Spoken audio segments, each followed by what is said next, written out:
How closely are the Kenyan and U.S. governments working on intelligence and law enforcement side of all of this? We're working together. We're working together. I think now everybody needs to up their game. I think this new attack tells us that we did not do enough. We need to work much more closely with everybody, but much more with the US, I think, and the UK governments.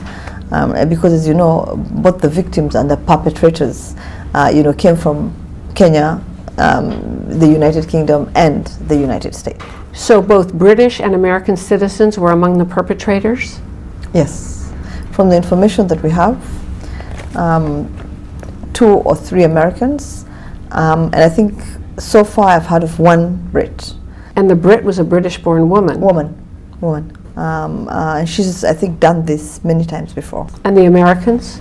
The Americans, from the information we have, are young men, about between maybe 18 and 19. Of Somali origin? Of Somali origin or Arab origin, but that lived in the U.S., in Minnesota and one other place.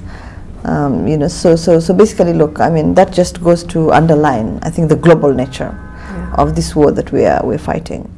What can these countries of Africa that have now seen outbursts from various al-Qaeda affiliates do to keep this part of Africa from becoming the new hub of the al-Qaeda affiliates around the world? It is a global challenge, and it will require responses at all levels, and especially at the global level, but also at the regional level, at the sub-regional level, at the local levels. These people who perpetrate these crimes did not fall from outer space. They live among us. They live in our countries, right? We know them. And I think it's time that we actually looked each other in the eye and said, listen, I think this neighbor of mine, he must be planning something.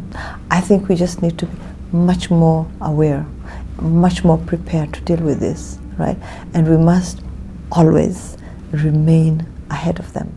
Madam Minister, thank you very much.